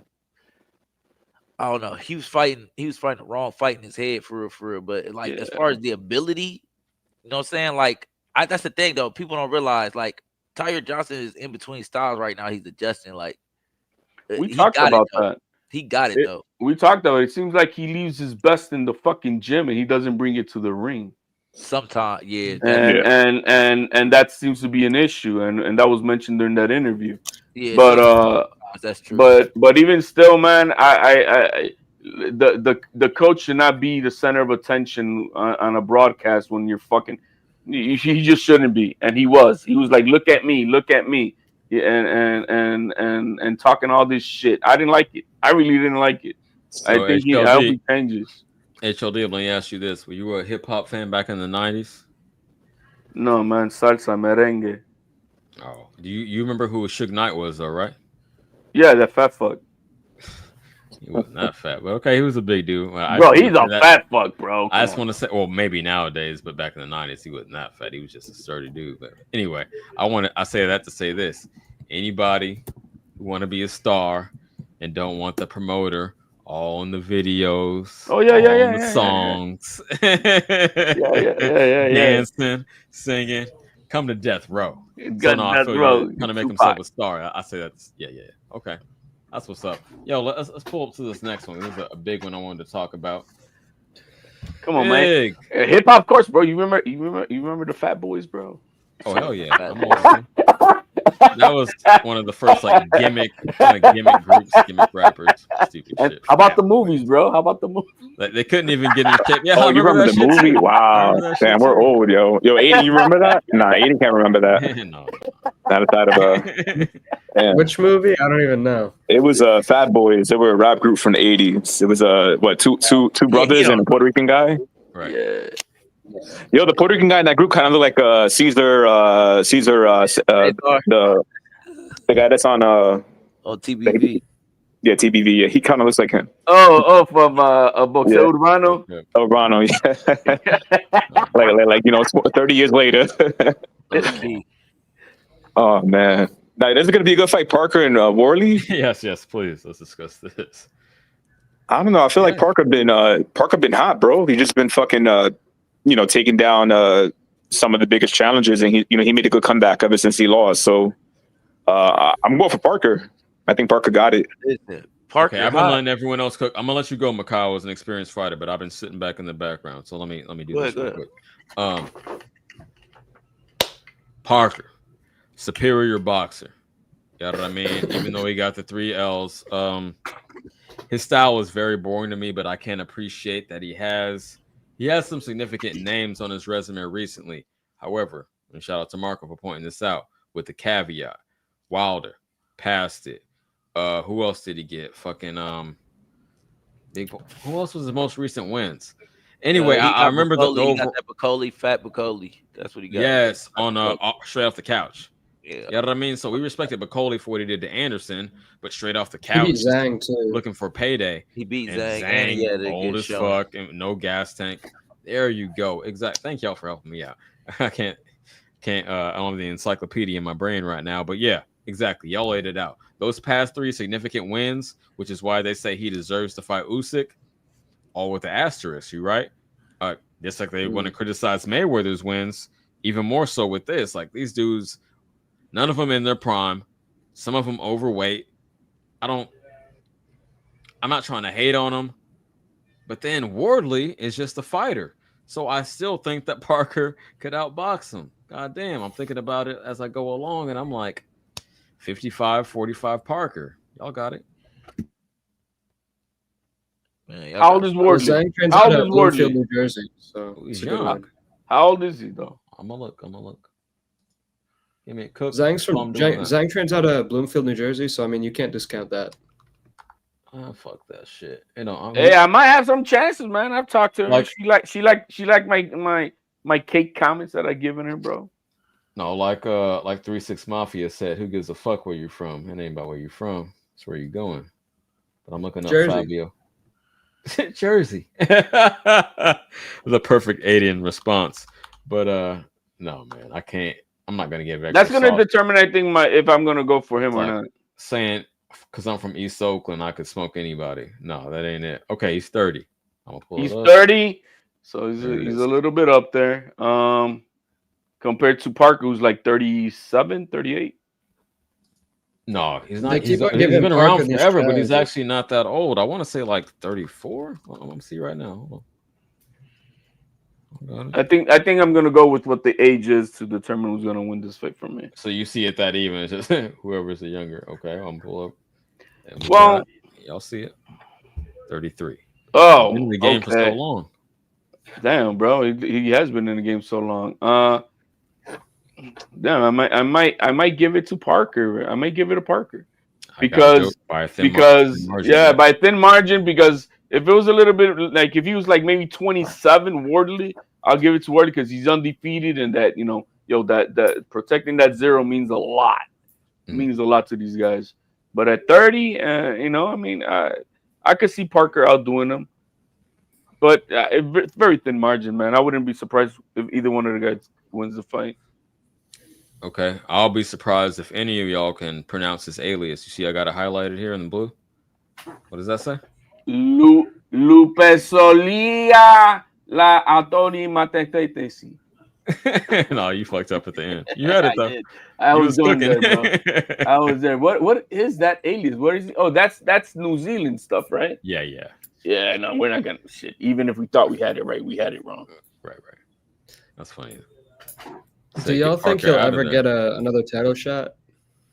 Yes. If you had to get bet on it. Yeah? Okay. Against Wardley, you almost can't deny him. You feel me? I mean, I don't know. Turkey said he didn't want to see that fight. Yeah, I know. He finds Parker boring just like I do, but you almost can't deny him. I don't want to hate on nobody. He's earned his shot. He's earned his shot. That you can't take away. He did. This channel is about giving fighters credit, not discrediting him. Oh, because he's boring. I don't like his style. I'm not trying to do that. Even though it's not what I want to see. Even if it's boring, he earned it.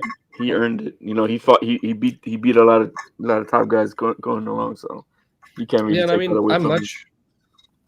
I much prefer him over like John Ruiz, for instance. Like I think he has a lot of heart as a heavyweight. So, not to say John didn't, but I don't think he has a super boring style. Ortiz is counting out Utama. Ortiz is counting out Utama. Is that a fight? He's calling him out. He had his knockout last week. He had a knockout in first round knockout last week, and he wants to fight the young buck. You mean King Kong? King Kong Ortiz. I'm not mad at it. One last. I mean, you can call it payday, but I think he has a real competitive heart still. He's old as fuck, but shit. All right, we got to dig. Go ahead. Well, he's like 43, 44 American years, which puts him about 58, 59 Cuban. So we all go around the sun at the same rate. It ain't American years. That's hella funny. That's comedy. All right, we're about to dig a little deeper. You never know, though. Like, go ahead, Nate. Oh, a lot of those guys from Cuba, like they do have a rep for being older than they say, though. I mean, especially in boxing. I mean, that's kind of the stereotype. Oh, I don't know if it's true, but I've heard that. If you watch the video I was watching earlier in Cuba, bro, it was a live video on how it is, bro. There was a person just walking around. You wouldn't blame them doing whatever they got to do to get the fuck out of there. Yo, y'all want to speak on this? Mick says, shout out Mick in Scotland. We got an international audience, but he said it's Torres calling Itama out. Is that the fact? I haven't heard that. I just saw about King Kong Ortiz. Okay. All right. I didn't hear that one. All right. So let's keep it moving. A little deeper. You know what I mean? Hardcore, stay with us. We got Makhmudov, right? Versus Allen. Obviously, I got this Makhmudov. Guy's a thick neck. Beast. Yeah, I mean that's that Russian shit. That's that what's old boy's name from Rocky 4? Ivan Drago shit. Yeah. Y'all got it. Looking at Allen, bro.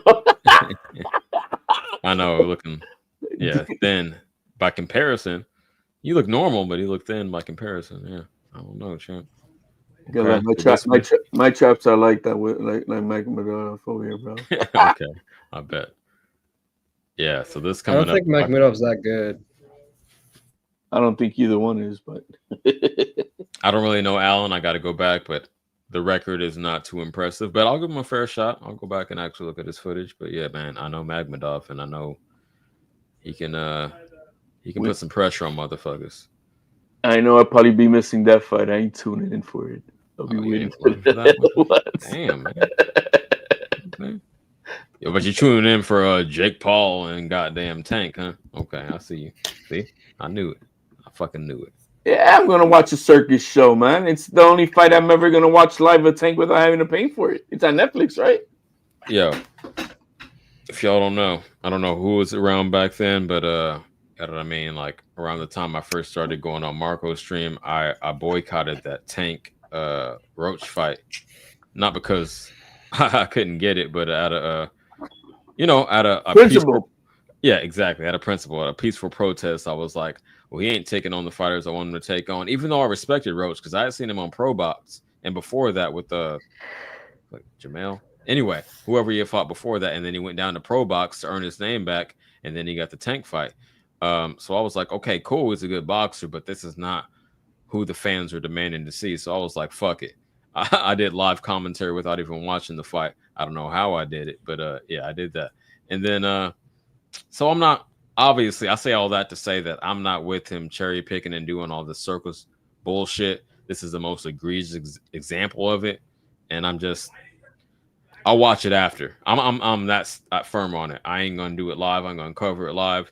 Y'all want me to cover the fight? Watch me after. I'll watch it after, but I ain't gonna watch it live. I ain't gonna put the numbers up there. Yeah, I watched that Roach fight the next day, piece by piece over there on Twitter and YouTube and shit. That's all I got to do. I didn't watch that, but it probably would have been one of the better fights I have watched. But I wasn't gonna pay no whatever it was, $80 for that shit. Ridiculous. I fire sticked it. I really enjoyed it. That was one of the best fights I've watched in a long time live. Aiden, that was fun. I'm gonna let you cook, but that's where we part ways. I'm like this, and y'all may believe it or may not, but this is some real shit. I think if it's not worth paying for, I'm not going to watch it. At least not live. You feel me? I might catch the recap or whatever after, but I never fire stick nothing because either I'm going to support it or I'm not. Yeah, maybe I'm just old. I don't know. That's my game. I got a spot that I go with my son. We'll have some good, we'll get some good dinner or whatever. We're going to watch it. We'll watch, watch that, play some video games, whatever the fuck. You know what I mean? But to watch it, to do all that other stuff, I haven't been on that. Well, I actually know someone who she's like this older Portuguese lady, but she's always like, my son owns this boxing bar. He knows Mike Tyson, so sometimes I'll go there, ringside bar. And it's nice, but only if I like really respect the fight, like if it's Usyk or with the like Terrence fight. But when it's Tank fighting Roach, it's like, I'm gonna fire stick. When the like a fight is that much, right? I rather look. I go spend the money at my spot and have some good food and watch the fight for free. You know what I mean? So I feel that. That's so that's a different type of deal. I feel that. I used to love going out and watching fights when they're more of a big deal, but yeah, it was actually pretty lit at the Canelo Crawford. It was like a small bar, maybe like 10 or 12 seats in like New Brunswick somewhere, but it was dope. Everyone was into it. Okay. That's what's up, champ.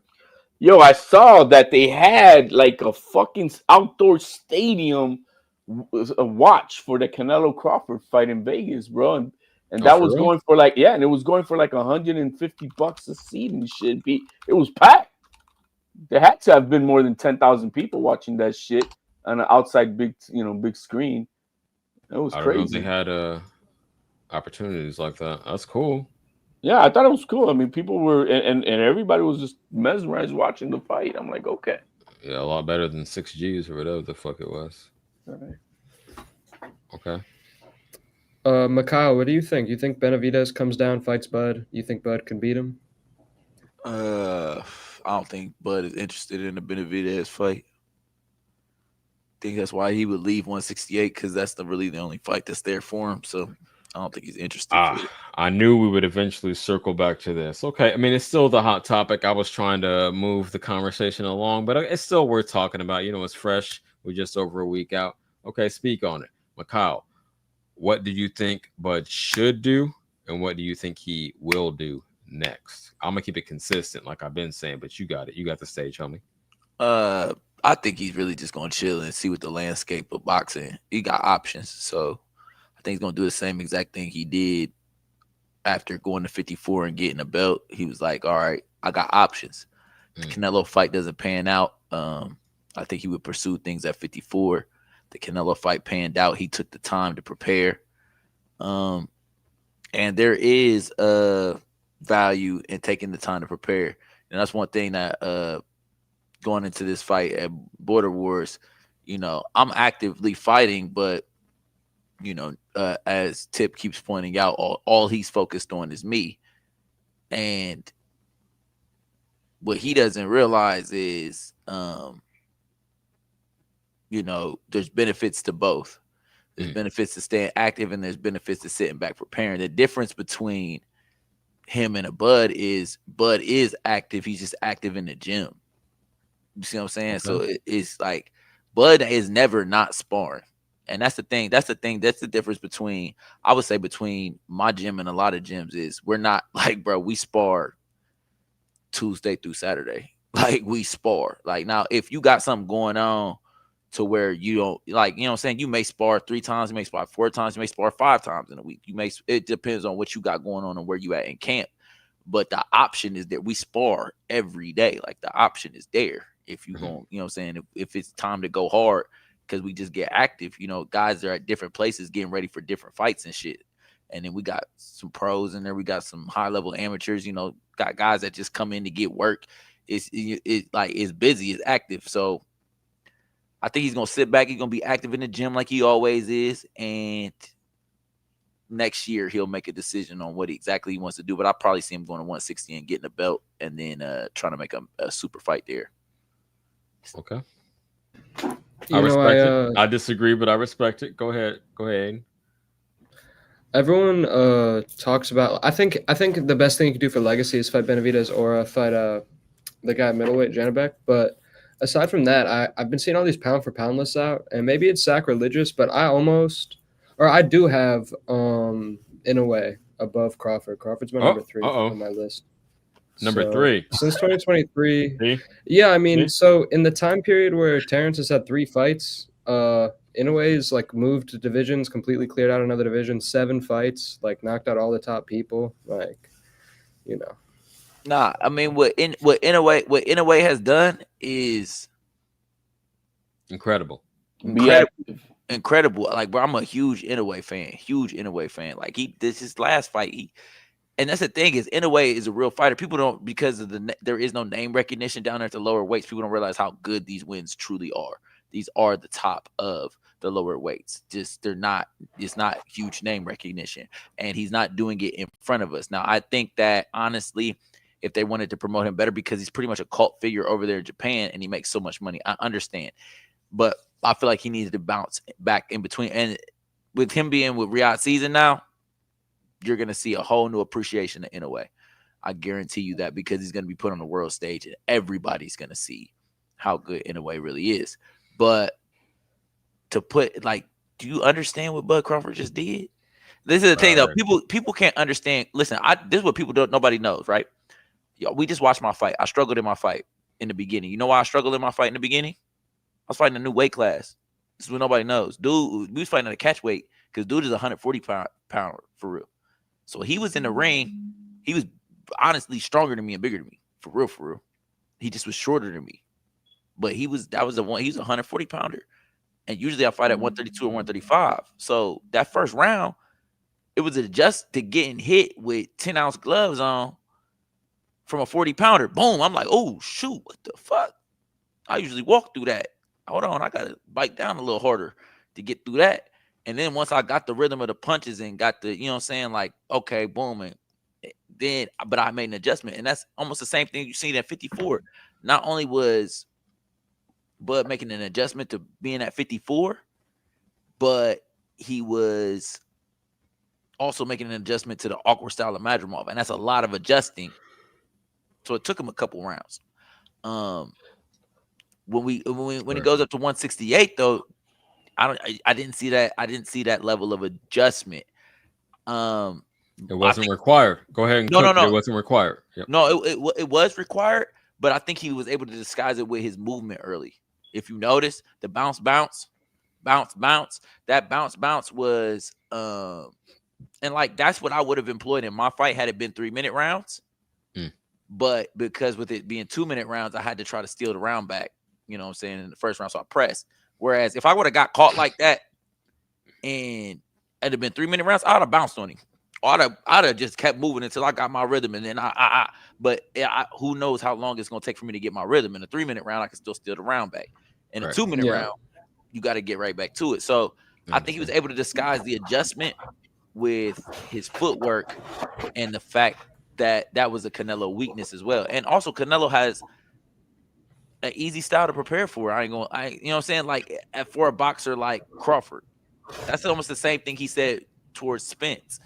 Not to take away the value of that win, because it was a great win, but he always said that about Spence. Why? Because Spence had an easy just come forward, plod forward, beat you up, be a bigger tough guy than you style. Well, that's not gonna work. Because honestly, even not to draw another parallel, but going into this fight again, I have studied a lot of Bud Spence going into this fight with Tip, because that's the only thing he has is to like be physically imposing and be a bully. That ain't, as we just seen in my last fight and my fights previous, I'm physical. That ain't gonna work. You ain't gonna out bully me. I'm the bully in there. Always. Like even with dude, I found a way to be the bully. You start saying, "Oh, he hitting on the brakes. I'm snatching him off me." We could put the pom poms down for Bud, because the question was about what he should be doing next and how great he is. Kyle had it. He brought it full circle back to his point. I was letting him go, man. I ain't mad. If it's a weight thing, though, why not? I mean, Usyk's my number one, just because there's a 40-pound weight difference between him and Fury in the ring. You know what I mean? That's big, and he's outboxing. See, that's similar. You look at it in percentage. I haven't done the math, but I mean, I'm an engineer, a man of math and science. If you do the percentage, it's probably similar to what Bud did. I would feel like, I don't know. Nah, he was actually in the ring. He was actually in the ring with him. Usyk was actually in the ring with someone who weighed over 40 pounds more than him. I understand that, but by percentage, is it similar? No, because Bud was in the ring with someone that weighed in at 167 or whatever it was. It's not even close. This is the thing, though. This is the thing. Oh, I see what you're saying, but yeah, okay, go ahead, Makhan. To be honest, this is to HLD's point. To be honest, Bud was bigger than Canelo. To be honest, that's not my point. That was my point. I'm just saying that the percentage of weight is not the same.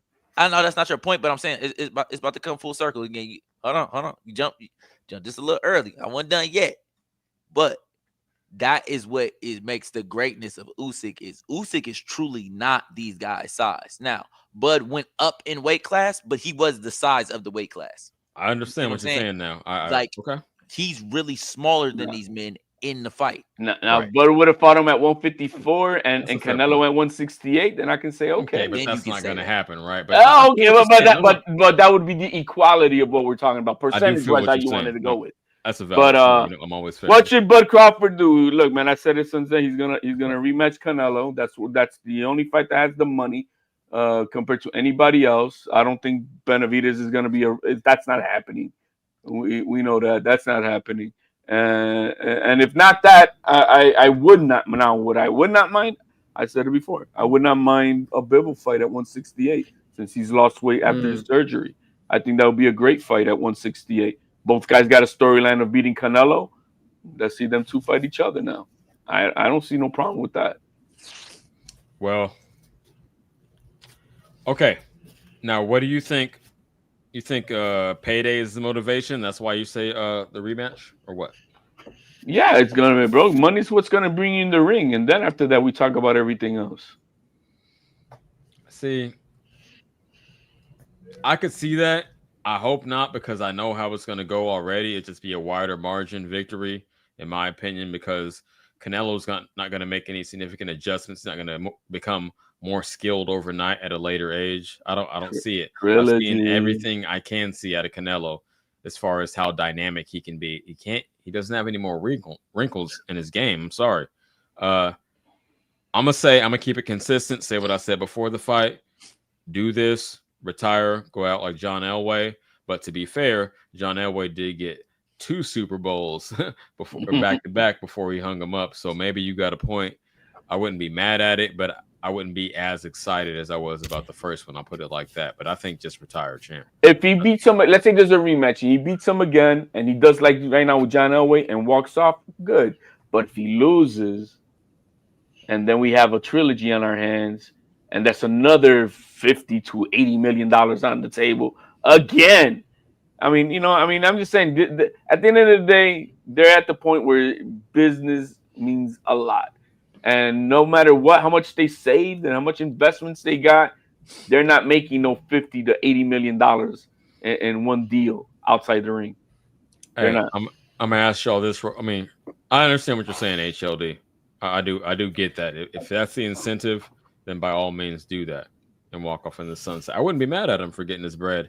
He took him so long to get to that level. I wouldn't be mad at it, but it's unnecessary to me just in terms of legacy. That's all I want to say. No, you're right. I think I've seen this dude up here before. He's backstage. Y'all know a dude named Hugo? Hugo Boss? I'm not trying to let nobody troll me and pull up. No, I don't know him. I don't know him. Well, Hugo, if you want to came up backstage real quick, so I know you're a real person, not a troll, I'll let you that up. We've seen before, maybe. If not, yeah. If not, you can just marinate back there. You ain't going to get my shit. I've never seen him. I don't know who he is. I gotta vet everybody. I'm sorry, homie. Nothing personal. At the same time, I feel bad discounting. Okay, he's a real person. Hold on, I'm gonna let him up. Aiden, pause for the cause. All right, let's welcome Hugo to the stage. What's up? Can you hear me okay? Is there too much background noise? You're a little fuzzy, a little soft, but we can hear you all right. What's up with it? What you got to say, man? Not much. Hey, I was here last time. My fault. We were talking about people. Okay. Yeah, you won money from those weirdos. And, I did. I wouldn't call them weirdos. Shout out my boy, fucking E-Rock. Shout out Black and Brown Boxing. And I got one last. Shout out Aiden. Okay, I got that 50. And shout out even LT from Black and Brown Boxing's channel. That's my last one to collect. I got 200 lingering, but I ain't tripping, man. I got most of my money. Hey, CJ, can I ask you this? What's up with it? What's gonna be the next fight that you cash in on, man? You got to make this a tradition. I will, but I gotta be confident in it. I ain't gonna just snatch some shit out of the air. You feel me? I gotta be confident in it. It's gotta be that right type of spice. You know what I mean? That right mixture where everybody thinks. I'm saying though, does Devin Haney, Brian Norman give you them vibes? Nope, that's too close. Way too close. Huh? I put 100. I'm gonna say this. I put 100 on Norman. But I want the redemption. I want the redemption arc for Haney because people have been hating on him unnecessarily. I will say that. So it's a win-win. Either I win a small amount or Haney gets his lick back, so to speak. But no, it's too close. You asked me to put a rack up. It's gonna have to be a wider margin. Film study though. Hey, I did the film study. When it gets closer, I'll break it down for you. But I did the film study, man. Listen. I don't think that Haney's necessarily wanted this fight, but I don't think that they don't think that they can win. I think they truly believe they can win, and I see how that they can win. Brian Norman has done tremendous against styles make fights, and Brian Norman has done tremendous against a style. Just people standing in front of him. He's a good puncher. If people stand in front of him and you let him set his feet and let him punch. And this is the thing that people don't realize about his fight that really has been his claim to fame and why everybody's so, his power, he's a monster. People didn't watch the whole fight. they only watch the highlight. And if you watch the highlight, guess what it seems like? It seems like a one-punch knockout. It's not a one-punch knockout. He beat that kid up for rounds. And in the middle rounds, he was able to knock him out. Bro, he already had him on Bambi legs from the start, bro. He softened him up like crazy. So at the end of the day, guess what? If Devin Haney's not there to get beat up and he's not standing in front, which is a style that, boxer punchers has basically been what Norman has struggled with. The question is going to be at 47 if is he going to sit down and punch? So that's the question. Okay, ain't handling any of that power, man. Ain't handling any of that power. I think, and y'all gonna call it running because fucking HLD put way too much sauce on. I'm gonna call you out right now, saying that Crawford ran for the first 5 rounds. Get the fuck out of here. Hey, he did, bro, but then he went on a run, bro, and smoked Canelo for the next. Moving is not running. Just not being a stupid motherfucker. I just showed movement in my fight. I was running. Exactly. Nah, bro. Don't act like you don't remember even that one part when he got caught in the corner and he was like, "Whoop, let me get out of here running." Bro, that dude was running for the first moving is not running. Oh, that's what I'm saying. I got caught. I just did the same shit. No, you didn't. Tried to flip me around in the corner. I circled back to the middle of the ring. It's boxing. No, you didn't say you didn't go around 3 posts and shit, bro. Hell no. That's what I'm saying. You didn't go around 3 posts. You didn't do a whole fucking 360 and shit. I didn't have time to. You're a fool. You didn't even do a 180. I did. Hey man, we cooking, but unfortunately, I'm losing all my, and it's kind of my fault because I got my shit from him. Most of my following from him. Shout out Marco. Everyone migrating over there now that he live. I'm gonna drop down. The panel was cooking, but I only got two live. I got more people on the panel, and then they got. It was good, man. I'm glad I caught you, man. You've been telling me to catch you, and I just wanted to swing by. No, and I really appreciate it. Normally, I go. It's like a little gap. You feel me? I'll try to go live at 4 p.m. Pacific, and then he'll do his at 7 my time. You feel me? So it's a gap. I ran late today. I had obligations to take care of, so I just wanted to pop out and do some kind of live. But hey, shout out to y'all, man. We was cooking. It was a good. We had no practice today, so I'm good, man. There you go. All right, guys. Peace. I'm gonna try to get going forward. I'm gonna try to get a schedule so y'all know when to expect me. But for now, shout out to y'all for popping out at all. I'll be over on Marco's, yo. Congrats. Yep. I'm about to DM you too. I got some ideas for you, bro. All right. Salute. Appreciate you having me. You're the co-host, baby. Yeah, let's go. You already know.